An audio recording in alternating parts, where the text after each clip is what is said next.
Finally, with the sine and cosine law, all the examples that I've given you up to this point, it's been pretty clear to use the sine law because I was discussing the sine law, or to use the cosine law because I was discussing the cosine law. So what we need to talk about now is just how we can identify which law to get started with. So with the exception of having three angles, and I'll explain why in a picture here, but with the exception of three angles, we can completely solve any triangle with any other three pieces of information. The problem is with three angles is if I know, for example, like this is, let's say that's 80, and this one's 20 degrees, and this one here is, well, if that's 80, and that's, maybe I'll make that, this would also have to be 80, sure. If I have those three angles, I can't actually get any side information because the exact same three angles would get used in this triangle here, which is twice as big. Yeah, by knowing the three angles, I might know the ratio between all the sides, but I don't know exactly what all the sides are. So that's the one case we won't really be looking at. But all the other situations, if you're given at least one side, you can actually figure out everything in that triangle. Yeah, so just things that we're going to leg out for. We're going to use the sine law if we have some kind of pair of info. So what I mean by that is like if we have a corresponding A and A, or a B and B, or a C and C, if we have a pair of opposites, we can use the sine law. If we have either all three sides, which is typically denoted by the SSS pattern, so that would look like if you have your triangle, we've got a check for all the three sides.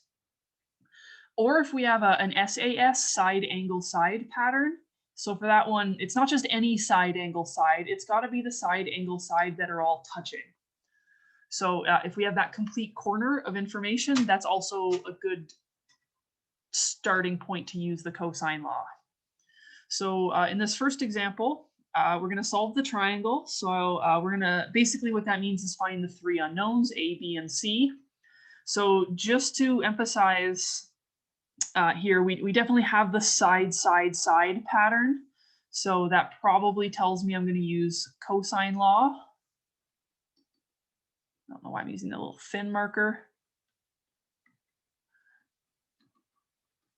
But then you can also see I've got little a, but I don't have big A. I don't have big B. I don't have big C. I don't have any of the three angles, so there's no way for me to have a complete pair. So we don't have any of the requirements for sine law.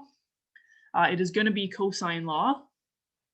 So getting started cosine law, you could just do it willy-nilly.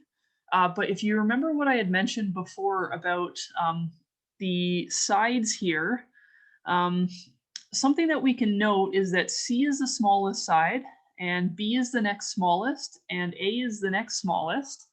So what that means is that the angles are going to follow the same pattern of that C, B, then A. So A is the biggest.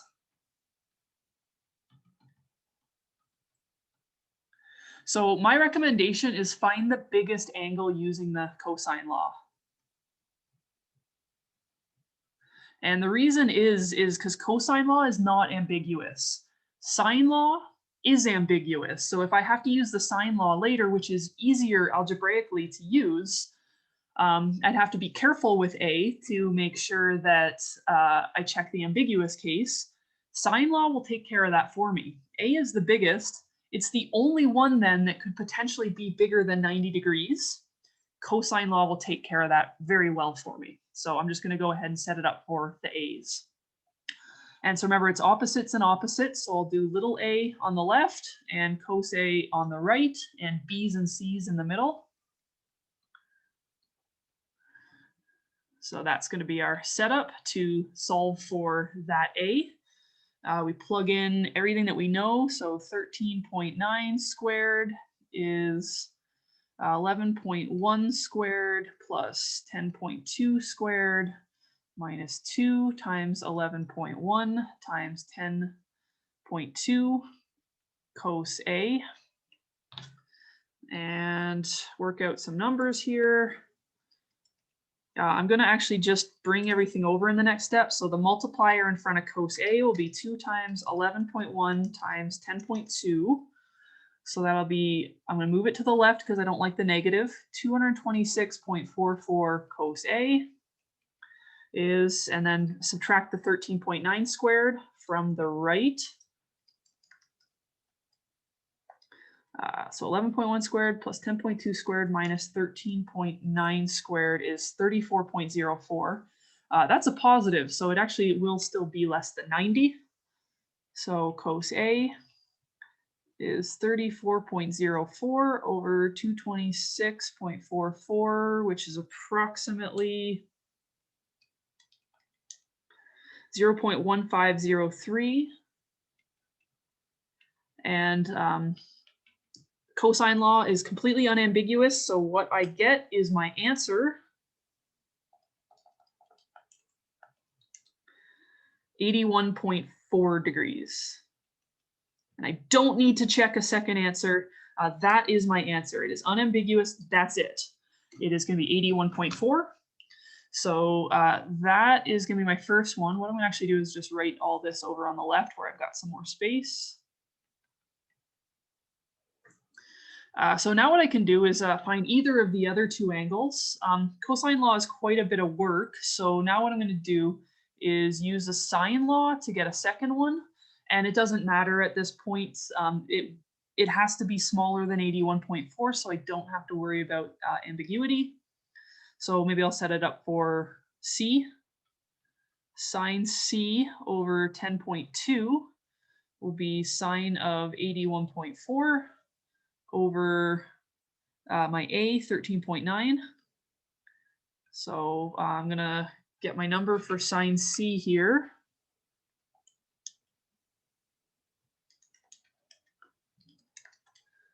And I'm getting 0.7255. And so C, I will inverse sine this 46.5 degrees. And again, I don't have to check the second answer. I am confident that C is smaller than A. That's what I need. If the second answer will be bigger than A, which I don't want. So this is good. C is going to be 46.5 degrees. And then B, now B is going to be kind of for free. I can use the fact that this is a triangle. So I can use B plus A plus C equals 180 to get B is going to be 180 minus 46.5 minus 81.4. And that will be, I'm not very good with decimals in my head, so I'm going to calculate this. 52.1 degrees.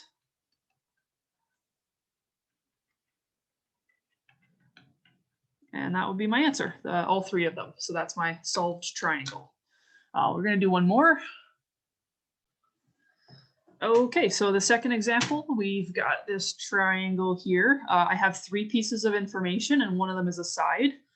So we should be able to get this one going. If I have a look, what I've got is little a, big C, and big B. So at first glance, we don't have any pairs because I have little a but no big A, and then no little c, no little b. I don't have side, side, side. I've only got one side, and I don't have that SAS because, again, I only have one side. So at first glance, maybe you're thinking we can't use either the sine or cosine law, but we can go back a little step further and use what we finished the last question with. We have two angles. We can get the third angle. So I'm going to get A is 180 degrees minus 41 minus 79. What is it? I think it should be 60. I'm going to double check though, because as I mentioned, I'm pretty terrible with mental math. Yeah, so A is 60 degrees. So that one was kind of for free. And if I do that, I can write that in there. And now I should be in good shape to use sine law. In fact, I still can't use the cosine law because I need at least two sides. So we've got the pair A.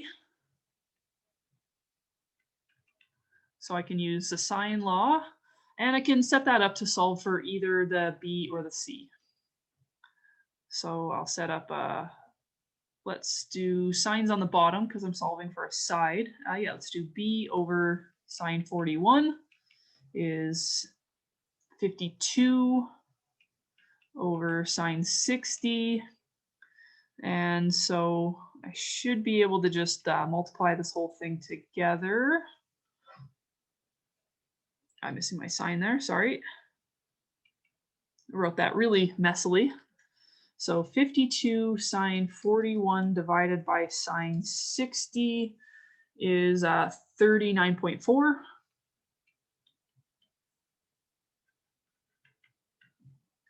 And then we can now solve C using actually either method at this point. So from here, we now have, I could say that I have a side angle side. So just to mix it up, I'll use the cosine law for this. We could definitely just do the exact same formula, but for the B's instead of the C's instead of the B's. But just to cover all of our formulas here, what I've got at this point, because I have the B, is we've got little b, little a, and little c. So we can use cosine law. It's a little bit more work, but again, I just want the practice. So I'll set up a b squared is a's and c's in the middle. Is that what I'm solving? No, I'm solving for c, sorry. I don't know why I keep messing that up in my head. So c squared is a squared plus b squared minus 2ac cos c. Yeah, and c is the only unknown here. So plug everything else in. 52 squared plus 39.4 squared minus 2. 52, 39.4 cos of c, which was 79, sorry. I can just type all of that in without doing little baby steps. So minus 2 times 52 times 39.4 times cos 79. I get c squared equals 3474.5-ish. So c is going to be the root of that, 58.9. And yep, that should be our answer. So yeah, really to get started, you're just looking for those two patterns, but you also need to remember that the basics of triangle geometry, the adds up to 180 thing. So that should cover most of the sine law, cosine law. We don't really see any more of this throughout the rest of this chapter. Mostly this is about introducing the ambiguity of using the sine law, which didn't come into play here because we were solving for a side, not an angle. But mostly it's to emphasize a later topic where we talk about inverses of these trig functions.